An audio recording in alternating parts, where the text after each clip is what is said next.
Hello everyone, here's a paper slide presentation prepared by myself, Nikita Mustafa. And this is on the novel Frankenstein by Mary Shelley. Here is an outline of my paper slide.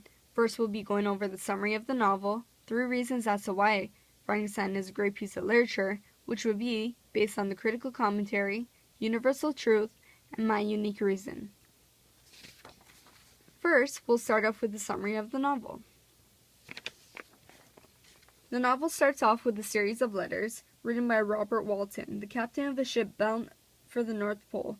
He recounts to his sister back in England the progress of his mission. The mission is soon interrupted by seas full of impassable ice. He is trapped. Walton then encounters Victor Frankenstein, who has been traveling by sledge across the ice. Walton takes him aboard and helps nurse him back to health, and here's a fantastic tale of the monster that Frankenstein has created. The story then goes in to describe Victor and his early life in Geneva. At the end of a blissful childhood spent in the company of Elizabeth, his cousin, and friend Henry Clerval, Victor enters the University of Ingolstadt to study the natural philosophy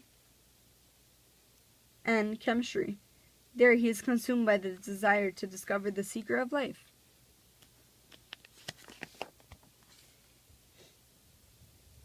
Victor spends months fashioning a creature out of old body parts. One night, in the secrecy of his apartment, he brings his creation to life.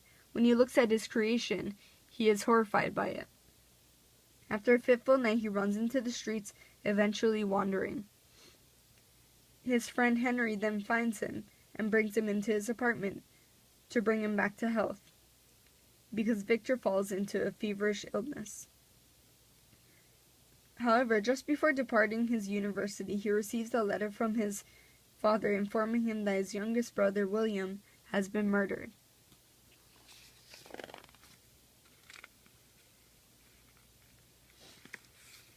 Grief-stricken, Victor hurries home. While passing through the woods where William was strangled, he spots a monster and becomes convinced that the monster is his brother's murderer. The monster admits to the murder of William, but begs for understanding. He's lonely, shunned, and forlorn, and says that he struck at William in desperate attempt to injure Victor, his cruel creator.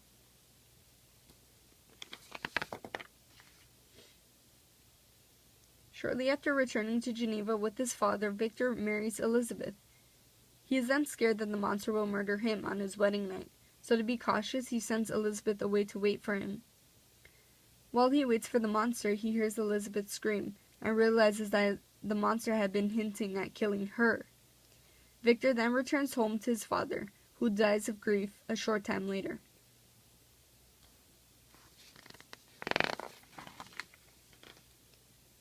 Victor vows to devote the rest of his life to finding the monster.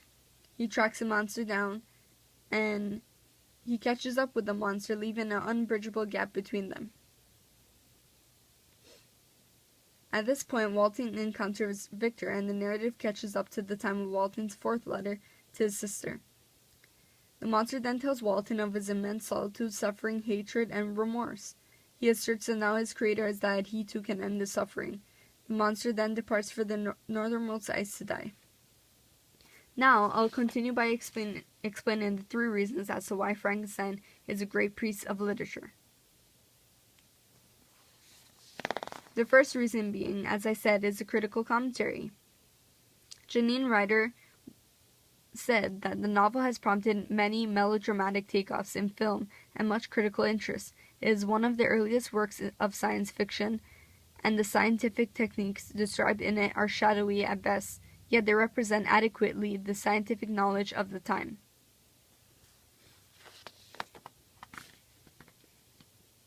From this quote, I can come up with a question that we should think about. How does Mary Shelley explore the idea of society? Well, Shelley suggests that the society of time did not approve of scientific knowledge as it threatened parts of our society. She explores the idea of society in Frankenstein through demonstrating the way which society members treat a living product of scientific knowledge and how this relates to their class and place in society and their beliefs.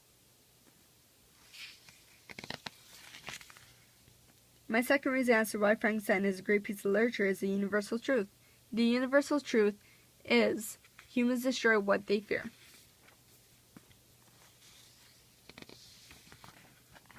The monster definitely demonstrates the universal truth because of the killing spree he goes on. The monster demonstrates this by, for example, when he kills Victor's brother William because he just needed someone to take care of him. He became very frustrated. Here's a quote from the scene where he kills William. The monster says, "Boy, you will never see your father again. You must come with me." This was in chapter 16. Lastly, Frankenstein is a great piece of literature because of my unique reason. And my unique reason is that it relates to real-life situations. It's definitely relatable because in the novel it demonstrates how humans tend to react to things they fear. For example, in today's society, when one is afraid of a spider, they automatically kill it. In conclusion, there are 3 reasons as to why Frankenstein is a great piece of literature, which I've went through. The critical commentary left by Janine Ryder, the universal truth that humans destroy what they fear, and my unique reason that it relates to real-life situations. Now here's something to think about. Do you really think that the monster really existed? What if it was just Victor the whole time, but it was his bad side? Well, I hope you guys enjoyed my paper slide. Thank you for watching.